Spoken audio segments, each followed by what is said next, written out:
I've said this before. It takes a special kind of person to do solo radio.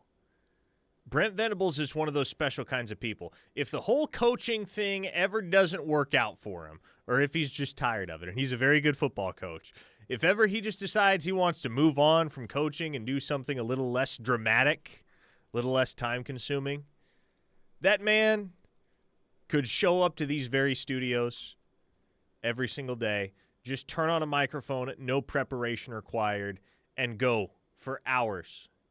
And it would be rather compelling radio. Probably. This show is brought to you today and every day by the great folks at Dorsey Jones Buick GMC out in El Reno. Fantastic sales staff, fantastic environment out there.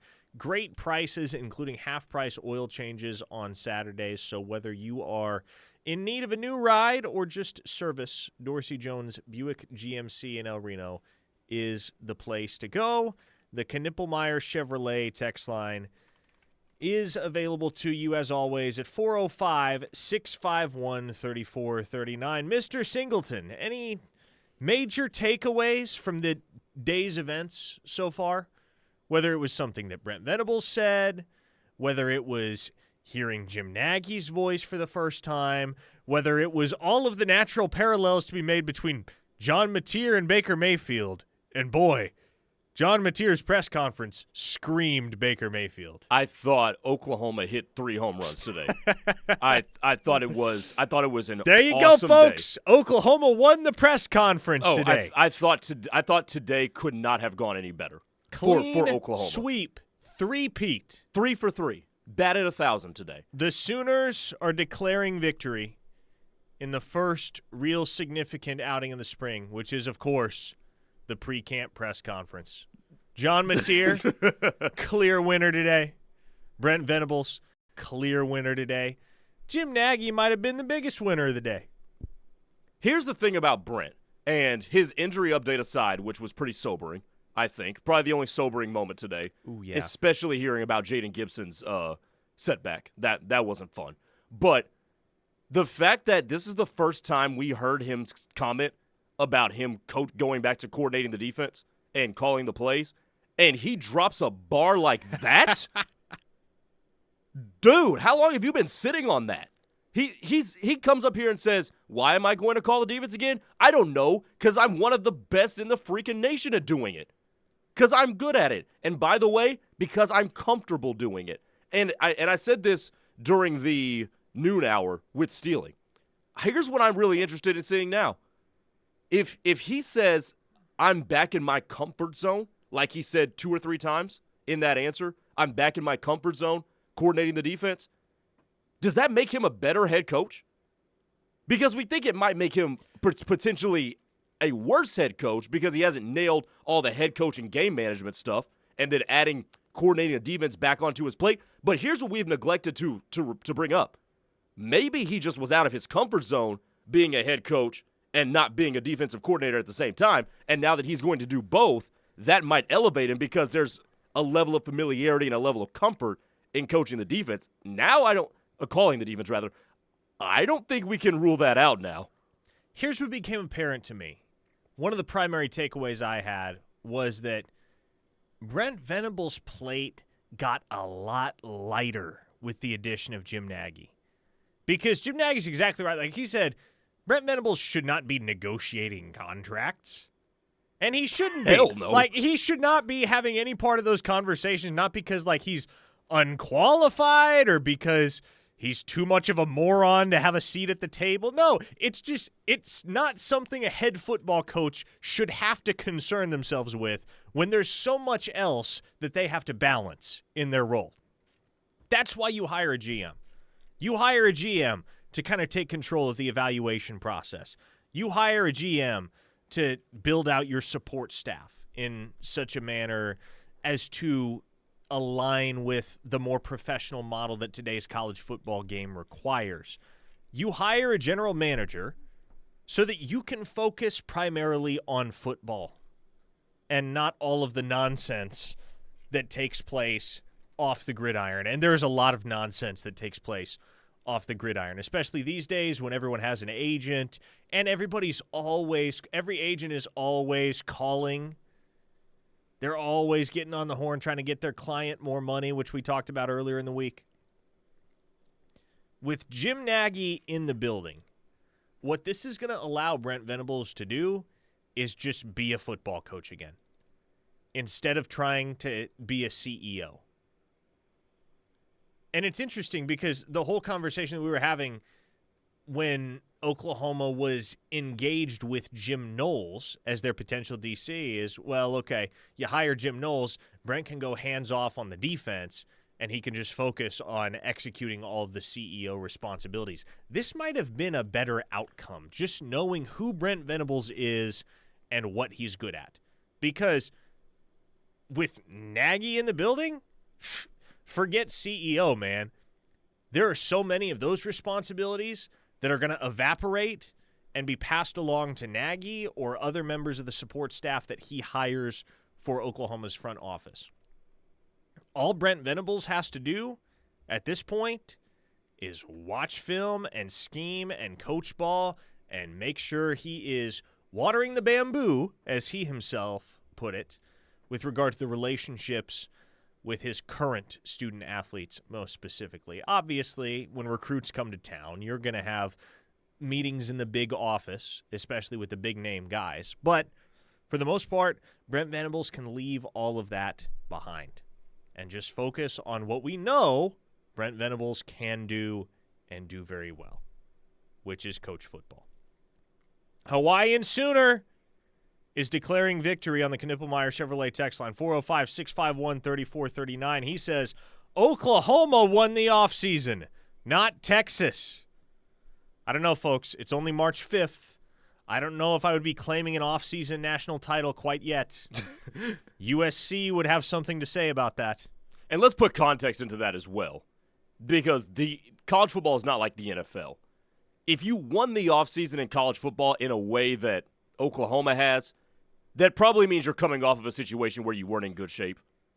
Texas doesn't need to win the offseason. No, they don't. They've got stability at coach. They've got their new quarterback that is providing a lot more excitement than the old one was. Texas can just lay low and only make news when they're canceling their spring game. Spence in Tulsa has cracked the code for us. I think we've figured this out. With Toby and TJ's run coming to an end later this year, I think we know who can handle the 6 to 9 show for us. Spence in Tulsa says BV soloing the morning show on this network after the dude has come off a 5-mile run and lift would be electric. That'd be fun as hell. Make it happen. Come on. Come on. You're telling me Brent Venables can't spare 3 hours of his day now that he's hired a GM? And I bet you, and I'll bet you he's got some pretty interesting guests that he could call up too. Oh man. Get him get on the phone, get Jeremiah Trotter on there, some of his old linebackers. Are you talking OG Jeremiah Trotter or Jeremiah Trotter Jr.? Junior, yeah, I should have specified that. I was about to say, that's going back a ways. Yeah. The Jeremiah Trotter in my head is the OG Jeremiah Trotter Sr. A listener in the 405 says, do you guys think Lincoln Riley's ego would allow him to hire a guy like Jim Naggie and relinquish some of the responsibilities of negotiations, etc.? Well, I can give you the answer to that question definitively. Yes, his ego would allow him to hire that type of guy because USC did, in fact, hire that type of guy just a few weeks ago. Chad Bowden. Yes. Who was previously at Notre Dame. USC paid him a boatload of money to come out to the West Coast and be that program's general manager. So, also thought it was interesting to hear both Venables and Naggie talk about the fact that, hey, look, this shift that's happening right now at Oklahoma is designed to ensure that we are ahead of the curve with the changes that will sweep the sport and have been sweeping the sport. I can't recall whether it was Naggie or Venables that basically said, yeah, a lot of programs think they're ready for this, think they're ready for what the new era entails on a comprehensive basis, and they're not. Is Oklahoma, as things stand today?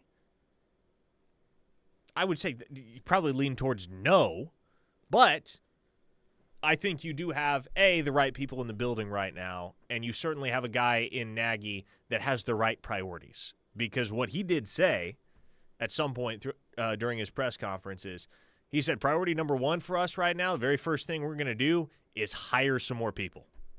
Mm-hmm. It was also interesting to hear him say that we're going to bring people from the NFL ranks, too. It's not just going to be me. I've thrown the name Alonzo Dotson around. But beyond that, it doesn't sound like it's just going to be one guy or even two guys.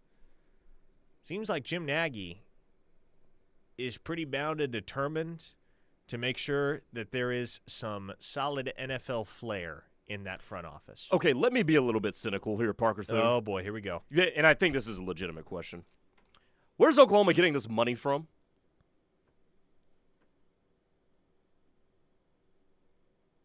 It's a good question. I don't know. I mean, ever since I've been here, all we've talked about is how Oklahoma doesn't have additional money. Am I wrong here? Okay, so you need to make the distinction here, because we've talked about the fact that Oklahoma doesn't have the same type of NIL budget that other programs do. And historically speaking, this won't always be the case. We're working towards change in this regard, but historically speaking, NIL and collective money has come from outside the athletic department. But what you're saying is they're fully stocked. Oklahoma's athletic department itself has always operated, not always, but at least since things stabilized from COVID, they've been operating at a pretty stable surplus every single year. I think they cleared, $2-3 million in profit this last year. So the money's there, and obviously the entire program is getting reshaped, right? As new roles are being created, old roles are going away. You might lose people in this department, you might eliminate people in this department, but that creates financial space to bring in this person for this new role, or this person for this new role. Jim Naggie is your general manager, right? That wasn't a position that existed at Oklahoma until last week. So Oklahoma's athletic department itself has always been, to borrow a term from Jean-Ralphio, flush with cash. I'm not going to do the sing-songy voice that he does, because that would just be annoying. But Oklahoma has one of the most profitable athletic departments in the country. They bring in a lot of money on an annual basis. Florida Sooner, 580 Nate said, of course USC hired a Chad. Florida Sooner said, is Oklahoma prepared for a realistic future? By that, I mean we continue to hear how it's moving towards a professional football NFL model. Well, in professional football, fans do not donate to the franchise, to the team, to the players. As we move further from collegiate traditional athletics, I would expect fewer and fewer donations until they are gone. It might take 20 years, but I see it coming. Well, yeah, okay, the NFL model, and I see where the question is rooted, right? But I think you have to acknowledge there are always going to be some fundamental similarities between an NFL organization and a college football program. One being the vast majority of the money that is funding a college football program is coming from, more broadly, the athletic department, right? The athletic department is a huge umbrella that covers a couple dozen sports, not just football, couple dozen athletic programs. An NFL organization only has one team that they have to field and one team that they have to pay for, one program that they have to fund, one set of facilities that they have to maintain. Like, because an athletic department comprises so many athletic programs, it's always going to need supplemental money. Because business is real simple in the NFL, right? You sell tickets, you sell merch, you bring in revenue, you pay your players, you pay your front office staffers, etc. It's more than a little bit more nuanced than that. in a collegiate athletic department because, especially at a place like Oklahoma, not only do you have basketball and baseball and gymnastics and golf and softball, but you're highly, highly competitive in a lot of those sports. So I understand what you're saying, Florida Sooner, but I don't think donations are going to dry up. I don't think donations can dry up. Now, donor fatigue is a very real thing, and if Oklahoma doesn't start winning, there may come a time in the not-too-distant future where a lot of donors are just tired of throwing money into a hole, if you will, because that's what it's going to start to feel like if the product on the gridiron doesn't get better. But make no mistake, this is the circle of life in college football. If you win, the money will abound, both from revenue and from donations. So, easiest way to make sure that you're continuing to operate in the black is win football games. Okay, keep firing away on the Knippelmeyer Chevrolet text line, 405-651-3439. Jam-packed day of content as we get ready for spring football to start tomorrow. There's going to be a practice availability tomorrow morning, tomorrow afternoon, so we will get access to practice number 1. Obviously, talk to Brent Venables, Jim Naggie, and John Mateer this morning. We're going to get to talk to every single one of the newcomers, early enrollees, and transfer additions later today. Every single one of them. Greatly looking forward to that. Keep it here on The Ref. The home of Sooner fans will be right back.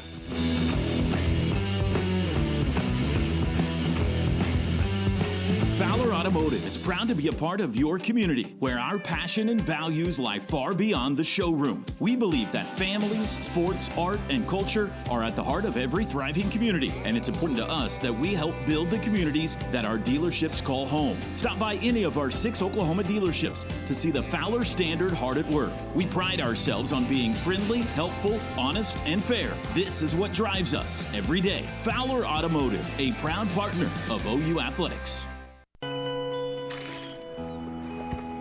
Ever wonder why someone would go to the ends of the earth and leap into the unknown? Maybe a better question is, what are you waiting for?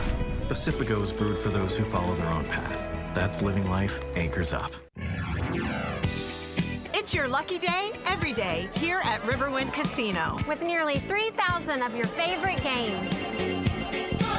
Plus the best rewards program in the Metro. Use your wild card to win big in our $80,000 Golden Clovers giveaway. Party like a VIP in a private lounge at the Showplace Theater. We've got the best of the best. And we'll see you at Riverwind. Hey, Sooner fans, we've got you covered. 24 hours a day, 7 days a week, 365 days a year. No, we don't get a break. This is the home of Sooner fans. The Ref Sports Radio Network. Mike Steele here for Lasher Home Comfort Systems, your trusted home comfort experts in the Oklahoma City metro area. Tim Lasher and his team have more than 130 years of combined experience. They recognize a significant number of homeowners live with inadequate home comfort systems. They specialize in diagnosing your home system issues while providing more efficiency and reducing your utility costs. As an authorized dealer of American Standard, Tim can service your residence or business. Call Tim and his team at 405-579-3113. Lasher Home Comfort Systems. Get hurt in a game? We tough it out. Feel exhausted? We push on. Feeling down? We pull ourselves up by the bootstraps. But there are times when bootstraps aren't enough. When stress gets to us and we need to talk to someone about what we're really going through. So we're going to reach out, because sometimes mental health is not a one-person job. Visit loveyourmindtoday.org. That's loveyourmindtoday.org. Brought to you by the Huntsman Mental Health Institute and the Ad Council. Every moment counts if you're at risk or living with lung cancer. And anyone with lungs can get lung cancer. It causes more cancer deaths than breast, colon, and prostate combined. And while there may be moments where you question your next step, through it all, Go-To for Lung Cancer is here for you. We are your community. For screening, treatment, and survivorship support, Go-To is your go-to. Confronting lung cancer starts here. Visit goto.org. At Child Fund, hope means helping millions of children living in poverty worldwide grow up healthy, educated, skilled, and safe. And that means safe at home, at school, and online. Hope means walking this path together, all of us. Because when we work together, we can do so much more. That's right. Hope includes you. Child Fund, because we need each other. Learn more at childfund.org. When you're high, you feel different. You think different, you talk different, you draw different, you listen to music different, but you probably knew that. Problem is, you also drive different, and not in a good way.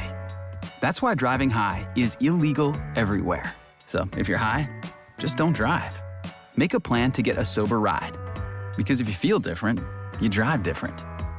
Brought to you by NHTSA and the Ad Council.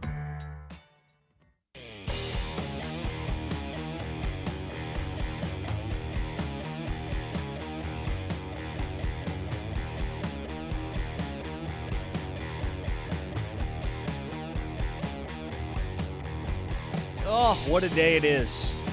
Less than 24 hours away from the start of spring football in Norman, America. Talked to Brent Venables, Jim Naggie, and John Mateer earlier. Later on in the day, we're going to get to hear from every single one of Oklahoma's newcomers, transfers, and early enrollee freshmen alike. Kyle from Salisaw on the text line asks, what was your biggest takeaway from Naggie speaking to the media? My biggest takeaway, Grayson, and it's been real interesting to see the reaction to this on Twitter. Jim Naggie comes off as a really nice guy, just like a really likable, personable, not stuck up or full of himself type of dude. That's how he came off to, like, every single time Mike Houck, the communications director at OU, called on a reporter to ask a question, Jim would greet them by name and then answer their question. So, little thing, but it's the type of thing that, especially if you're a reporter and you've been to zillions of these things over the years, you notice. And yet there are people on Twitter like, I got to read you a couple of these. There was one guy that said, self-serving narcissist in response to that. Self-serving narcissist. That was his interpretation of Jim Naggie and the way that he treated the media at his press conference. Bob Stoops statue on Twitter. This is an account that has like 3,000 followers, actually. Said, and I'm sanitizing here, Effer thinks he's unique. I've heard enough of Jim Naggie already. If you have to tell people how unique you are you really, Jim? F off. And this was in response to a question that Jim Naggie answered about what in his background and what about his approach would help Oklahoma establish something that is unique in college football and position them to win championships and compete for championships. And he said, we talked about in the interview process is the relationship aspect. From where my background is, it's a scouting background. I'd like nothing more than sitting in a dark room and watching tape. But you can't build a roster unless you know your own. So somehow somebody read that or heard that and thought, multiple people apparently thought self-serving narcissist and or F off. I say this all the time, man. Some people just have to find reasons to be mad and to hate. What are we doing here? Listen, there's a lot of things that you could be mad about right now. The new GM's press conference, especially when it was a very harmless press conference, all things considered, not high on the list to me. What would be high on the list, Grayson, and you touched on it at the top of the show, this program's dealing with a lot of banged-up dudes right now. And to be clear, a lot of these injuries are pre-existing. These are not new injuries. Well, good. These are guys that either already got surgery or are getting surgery for injuries that they sustained during the 2024 season. For instance, I think Brent Venables mentioned that both Heath Ozida and Jaden Jackson were playing through labrum injuries. Yes. Javante Barnes, obviously he was hobbled towards season's end. Now let me ask you. Can I ask you real fast? Yeah. What's the Devontae Barnes thing? Because that was the most surprising to me, is that he's still popping up on something like this 3 months now.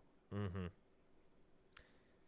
His injury, as I understand it, was not as minor as they hoped at the time. And he's also just a guy that, like, if you look at his history, he's not one of those dudes that tends to blow the timetables out of the water in recovery, which is fine.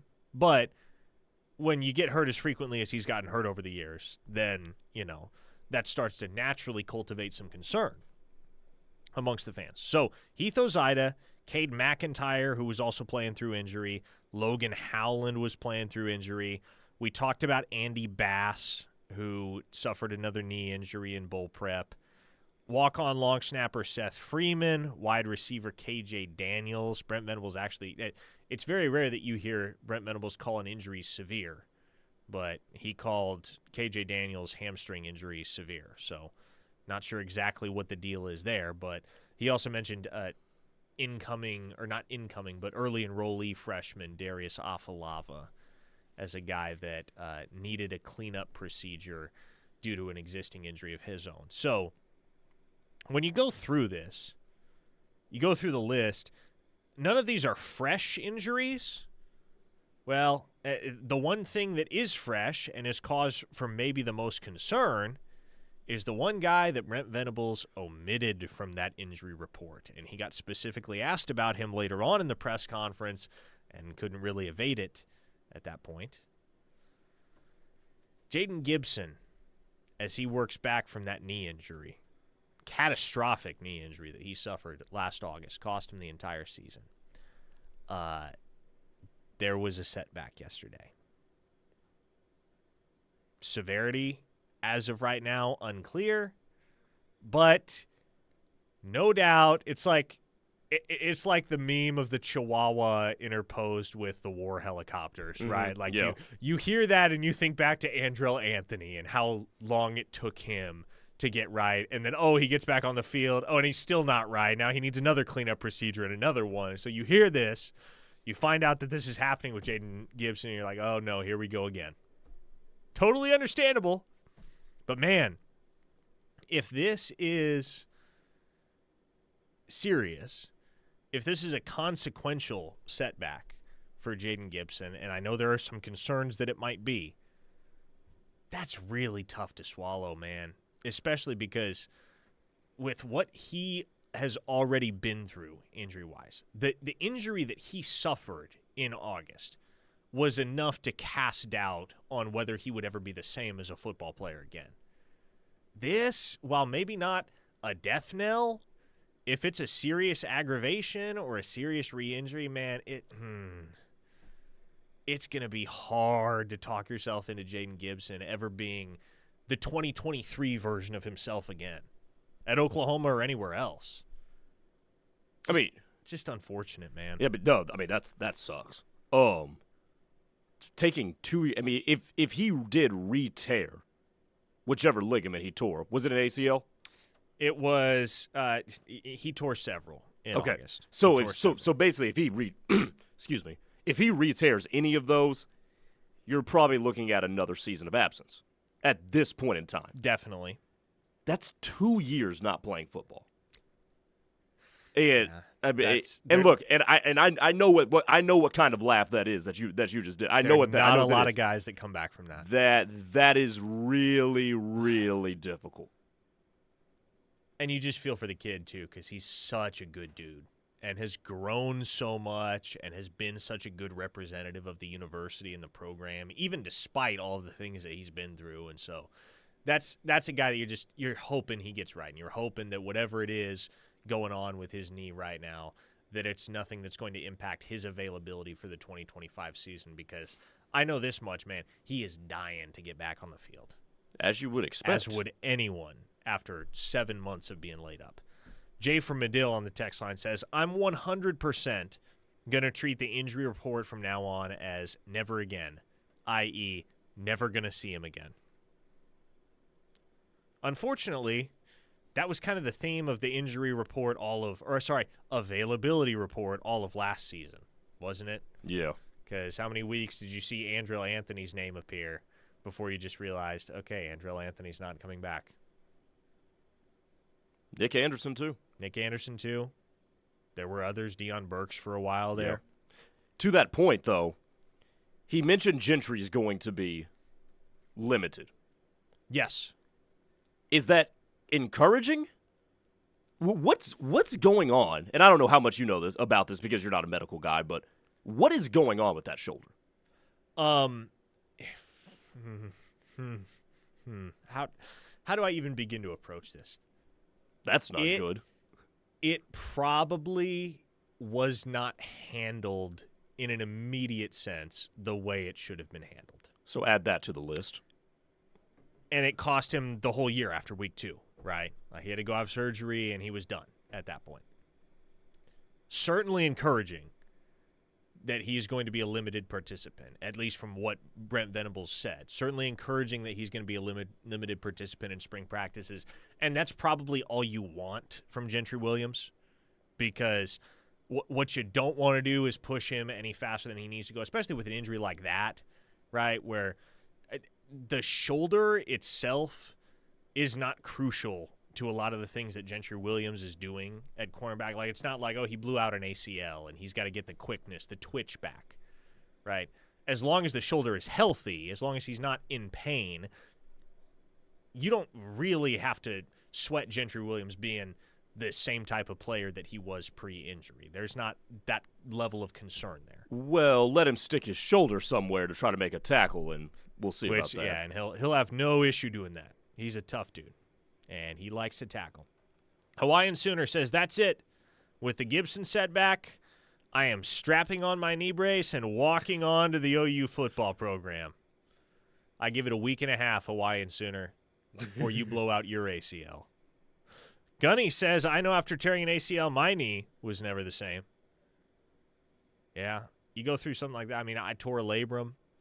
My shoulder was jacked up for years after. I never had surgery, which probably would have helped. But Christy says, didn't BV say Gibson suffered a small setback? Did he use those words? He didn't even fully acknowledge it. He said he might have suffered a setback yesterday. So, and he said what I said, which was severity unclear. Not exactly sure precisely what we're looking at. Eric in the OC asked, how is Kendall Dolby coming along? That was the other rehabbing Sooner that Brent Venables was specifically asked about. And no holdups there. No setbacks as far as I'm aware with Kendall Dolby. So he's progressing according to plan. Gator said, no, I tore labrum. Labrum. I tore a labrum. Labrum. Goodness gracious. Not that. A 405 listener says, will there be any changes to OU football's medical staff this year after last season's quote-unquote questions surrounding injured players? To my knowledge, there have been no changes, and there will be no changes. That could obviously change, but to my knowledge, there hasn't been any meaningful turnover there. Jesse G says, after watching Jason White tear 2 ACLs, my knees have never been the same. Shout out to Jason White, man. Whenever his name gets mentioned, I feel obligated to give him some love. That is one of the most underappreciated Sooners of all time. What he did for this program, and the fact that he won a Heisman Trophy with the condition of his knees at the time, I mean, they had to run an exclusively shotgun offense because the guy's knees were so bad he couldn't get under center. Jason White, for what he contributed to the program, not only in an individual capacity, but also just the leader that he was for 2 teams, I should say, that played for national titles, does not get near the amount of appreciation that he deserves. Elsewhere on the Knippelmeyer Chevrolet text line, Denver from Indiana says, I want some swagger from my GM. He has a hell of a background / resume. F that texter. We don't need a scrub at GM. We need greatness. Jim Nagy's pretty great. As far as the resume is concerned, again, we talked about it at the time, couldn't ask for anything much better than a guy with darn near 2 decades of NFL scouting experience who most recently served as the executive director of the Senior Bowl for 7 years. He's got a spectacular resume. And Brent Venables said, yeah, everybody outside thought it was a home run. We certainly thought it was a home run inside these walls as well. So, Jim Naggie, I guess the only question I have is just one of the things he talked about in pretty great detail is how the evaluation and the talent acquisition process is going to work. And there's going to be a lot of collaboration between him and the staff, and most specifically him and Brent Venables. The thing you got to wonder, as with any marriage, if you will, between two guys that have done it at such a high level and have such a high degree of know-how individually, is how well are they going to mesh? Are they going to see eye to eye enough to be able to confidently and accurately make these decisions without, A, getting in each other's way, or B, getting to the point where you're, I guess, hesitant, reticent to pull the trigger on a decision because you have 2 different viewpoints and not really sure who's going to win that tug of war in the end, if there is a tug of war to be had. So it remains to be seen how Jim Naggie's going to mesh with Brent Venables and the other powers that be in that athletic department. But that's one of those things you can only learn with time. And certainly both of those men said all the right things today about how they plan to attack the portal, the recruiting process, and the like as we get ready for the next generation, the next era of OU football, the professional model era of OU football. Okay, let's hit a timeout. When we come back, more of your texts at 405-651-3439. Parker Thune, Grayson Singleton with you on a Wednesday afternoon, a fine Wednesday afternoon in God's country, the Sooner State. Keep it right here on The Ref, the home of Sooner fans. We'll be right back. This is your home for Sooner fans. The Ref Sports Radio Network.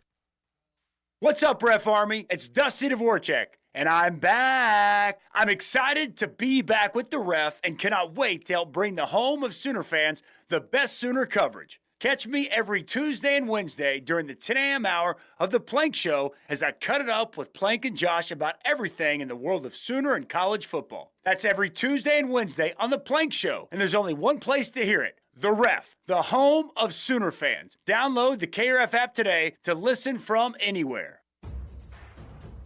That twinge in your knee isn't going to wait until Monday, and neither do we. At Orthostat, we've expanded, so you get better hours, better facilities, and the same great care. Open 8 a.m. to 8 p.m., 7 days a week. Whether it's sprains, strains, fractures, or joint pain, from knuckles to knees and every joint in between, our same-day, affordable care gets you back to life faster. Visit OuchOrthostat.com to learn more. Insurance companies aren't in the business of saving you money. They're in the business of taking your money. Hi, this is Will Gosney with Yala Gosney Attorneys at Law. Have you ever had an insurance claim and thought, wow, I really am in good hands, or these folks truly are treating me like a neighbor? Well, that's where we can help. We'll deal with the stress. We'll get you back to your normal life.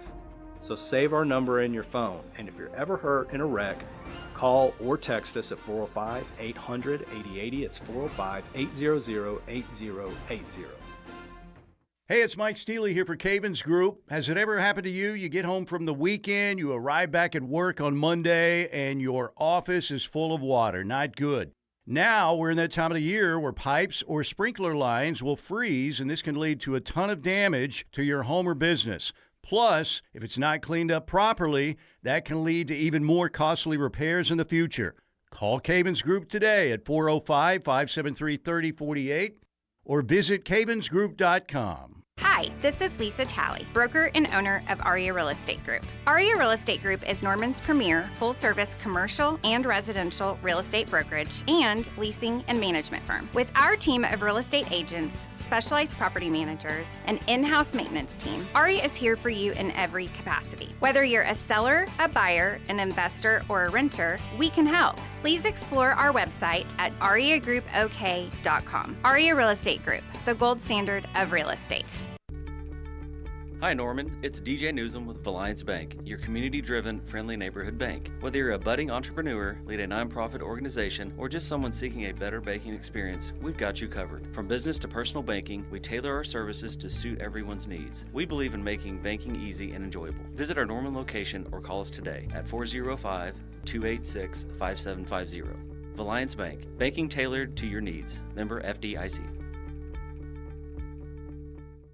Thanks to generous community support, Wounded Warrior Project has helped post 9/11 veterans and their families since 2003. Through no-cost physical and mental health services, legislative advocacy, career assistance, and life skill training, we're there every step of the journey. It's possible to feel understood. To get support when it's needed most. And now I know anything is possible. And we're just getting started. Learn more at woundedwarriorproject.org/possible. At Oklahoma Electric Cooperative, we value service, not profits. That's why we want to help you save on energy costs this winter. Here are a few tips. First, open curtains on your home's south-facing windows during the day and use the sun's heat for free. Second, seal leaky doors and windows using low-cost caulking or weather stripping. And third, be sure to keep the fireplace damper closed unless a fire is burning. Visit okcoop.org for more ways to save this winter.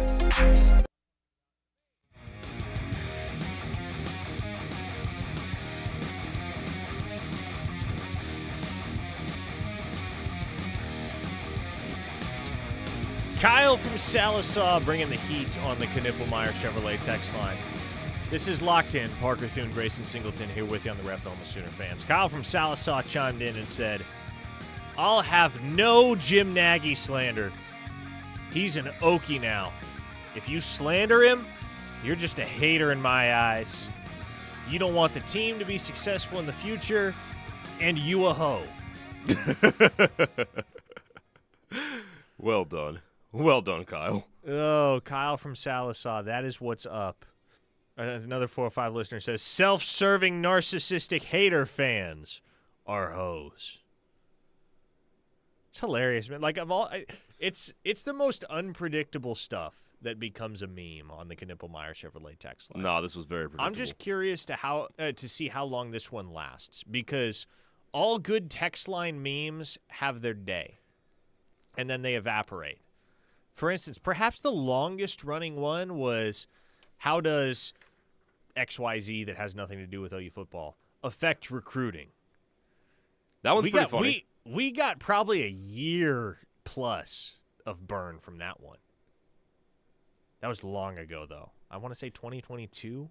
That one popped up ever since I've been here. Oh, really? Yes. Oh, okay. Yeah. Well, I've heard that one. Might have some residual life on it yet. Explain this one to me, because I haven't figured this one out, because Gator just pointed this out on the text line. Spike was safe. Hashtag Spike was safe? Yeah, come on, man. Did you not watch the College World Series in 2022? What part of it did I miss? Apparently you missed that Spike was safe. Who the hell is Spike? Former Oklahoma outfielder John Spikerman, in the 6th inning of Game 2 of the championship series between Oklahoma and Ole Miss, was ruled out on interference while running down the first baseline. I think it was a bunt. Oh, I do remember they threw the this. ball into right field. Yes, I do remember this. They threw the ball into right field. Oklahoma would have taken a 2-1 lead had John Spikerman been ruled correctly, I might add, safe at first base. But instead they ruled that he ran out of the baseline. And I'll tell you why I didn't recognize that right off the top. Because in summer 2022, I was working at a camp in Maine where I didn't have access to television all the time. You were working in Maine? I was. I did it 2 summers, actually. That's crazy. I've never been to Maine. What's it like? You've never been. Your nature-loving self has never been to Maine. No. Like, here's what you got to understand. This is just kind of the way it is. I've never had a reason to go up to the Northeast. I think the furthest Northeast I've ever been is Pennsylvania. All the states northeast of that, like all of New England, New York, etc., never been up there. I'll tell you what, Massachusetts is pretty nice. Massachusetts, I can believe it. It is pretty nice. Now, no, Maine is, they call it the Arkansas of the Northeast. And it very much is. Is that a good thing or a bad thing? In terms of the nature. In terms of the people there, they don't resemble Arkansas. Okay, so no Deliverance vibes. No, I would not think of it so fondly if it was. But no, Maine's a cool place. Not somewhere I want to live, but it's a cool place. I don't like seafood, and I like the seafood in Maine. I can believe that. See, it feels like you go somewhere where the local cultural staples are fresh and authentic, you're going to be hard-pressed not to like them, you know? Unless you're in Philly eating Cheese Whiz cheesesteaks, then it's just like, okay, whatever. Or unless you're that one texter after the Super Bowl that said we should do away with the New Orleans cultural stuff from the Super Bowl. Oh, gosh, I forgot about that. Hey, we're going up to Philly. Going up to Philly in August. That's Oklahoma's season opener. Right, isn't it? Or is that week 2? They're on the road playing Temple in the back half of their home and home with that program. I don't even know who did they hired Casey Keeler as their head coach. That's right. Casey Keeler, formerly of Sam Houston State, to replace Stan Drayton. Blake Gamble is telling me that it's week 3 that Oklahoma's supposed to go up to Temple. So it'll be an interesting trip. I've never been to Philly. Been to Pennsylvania? Never been to Philly. I've never been to Philly. I have friends there though. Eric in the OC on the YouTube chat. Isn't Maine ridiculously cold for a good part of the year? I've only been in the summertime. I've only been like June through July into August. Brandon from UConn says, what is more surprising, OU baseball and softball hot start or OU basketball can't win a game? I don't find either of those things to be particularly surprising. I will say, man, I don't know what it is about Dallas Baptist. OU baseball cannot get past the Baptists. Oklahoma State, too, struggles against DBU. Have they ever been to Omaha? They haven't, have they? They always have a good baseball program, which is why I feel like they should have broken through and gotten to the College World Series by now, but to my recollection, I don't think they've ever made it quite that far. Boy, they are, for whatever reason, Oklahoma, it feels like every single year. I don't know if it's actually every single year. It feels like every single year they go down there for a midweek and just get the doors blown off. Mm-hmm. None quite as emphatically as last night when they lost in run rule fashion, 11-0 in 7 innings. Did you hear Ted on the Rush talking about how Oklahoma's still going to go win the College World Series, but DBU's going to kick our ass? That's probably true. That's probably true, man. Talk about an Achilles heel. Dear Lord, they got mollywopped. Talk about a thorn in the side. Joe Bob from Louisiana says, in Philly, don't do the cheesesteak. Get a pork roll sandwich. A pork roll sandwich. Interesting. I have never heard of this thing.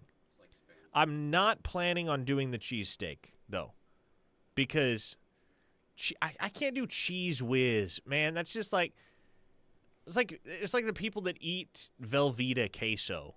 You know, like their idea of queso is Velveeta and Rotel. Oh no, oh no, you are not one of those people. I can go through some Velveeta and Rotel. Oh my goodness, that's what me and my friends in college every year we hosted a Super Bowl. That was part of it. Ah, that's so nasty, man. You don't like Velveeta? No, How dude, bougie are you, Parker Tastes like Thune? straight chemicals. There is worse fake cheese than Velveeta. Oh, I'm sure there is. I'm sure there's some really bad fake cheese out there. I'm just saying, Velveeta is some of that bad fake cheese. Drew from Flower Mound. Been to Portland and Kennebunkport, Maine. Kennebunkport. That's a mouthful. I've been to both of those. The lobster rolls are very good. I can echo that. And Hawaiian Sooner. Grayson, Arkansas of whatever is not a compliment. fair, but this is. Gunny of Stutzman Army said, dang, Poke doesn't know who Spike is. Let him know, Gunny. I hope my Bobby and BA said it's time for me to go back to Stillwater, too. I hope my excuse is serviceable. No, not serviceable. I was hanging out with, well, no, I'm not going to say that. I was coaching 12-year-olds. Yeah, I'm glad you rephrased that. Gunny of Stutzman Army says, you're nasty, Parker. Me? Well, because I said Cheese Whiz is nasty. I said Velveeta is nasty. I'll stand by that take. Velveeta is more than okay. If you heat it up in a crock pot with some Rotel, it is definitely satisfactory. Ugh, no. Bobby from Tulsa Why says, are you cringing? Because it's just that nasty. That It's disgusting. not that bad. Bobby from Tulsa says, I grew up in Philly and married to a Sooner. What's with the hate on Philly? Fantastic bar and food scene. Listen, I believe you that that's the case, Bobby. I just won't be partaking of a cheesesteak when I go up there. I will, however, make it a goal to lick the Liberty Bell. You're giving me the look like you've never seen How I Met Your Mother. Not that episode. I've never clearly seen, not. Please tell me this is not something people do. No, it's not something people do. It's a joke from How I Met Your Mother. Okay. No, I have not seen How I Met Your Mother. Oh, man. We got off track here at the end. What were we even talking about? I'm just so glad you're not actually going to lick the Liberty Bell. Yeah, no, I don't plan to. I would have walked right out of the studio if you did. 405 listener says, Parker, just get Cooper sharp cheddar on your Philly. Also go to John's for the roast pork sandwich as well and get it with sharp provolone. Ooh, that sounds good. Listen, if there is conversation surrounding nothing else on the Knippelmeyer Chevrolet text line, there will always be conversation surrounding regional cuisine. They love talking about it. Grayson. Yo. Spring football starts tomorrow. Number one storyline for you heading into spring camp for Oklahoma. How long does it take John Mateer to get some cohesion with his new receivers? And how does the learning curve for the offensive line that has been rebuilt? How quickly do they gel? That's what I'm interested to see. I swear to you, I was looking down at my phone because I was keeping timestamps during John Mateer's press conference today. And when he said the words, people say I got swag, I don't know, I just play football. Okay, For the life of me. I was like, I'm listening to Baker Mayfield. That was the most Baker Mayfield line imaginable. If you're trying to lean into the parallels, that was the line of the day. Sure, but forgive me, I didn't find that to be too much of a banger. I thought Brent Venables, I'm just good at it, was a hell of a lot better. Yes, that probably upstaged Mateer's comment, no doubt. But less than 24 hours until the Sooners hit the practice field. Well, most of the Sooners hit the practice field. At least 10 of them are going to be sidelined due to injury. We got a comprehensive injury report from Venables earlier today. If you missed that, I'm sure Teddy and Tyler will rehash it on the rush coming up on the other side. But yeah, a bunch of really intriguing storylines to track. The other one that we mentioned earlier in the week and that we can come back around to after Venables' comment earlier today, Jaren Kanak, man. Jaren Kanak's one of those guys that's always looked good. He's got to play good at tight end. But even Venables said earlier today, there's nobody spending more time in the team facilities right now than Jaren Kanak. So you might get something from him at the tight end position. You just might. All right, for Grayson Singleton, I am Parker Thune. Thanks so much for coming along for the ride with us here on Locked In. You're listening to The Ref, the home of Sooner fans. Stay right here. Tyler and Ted take over next.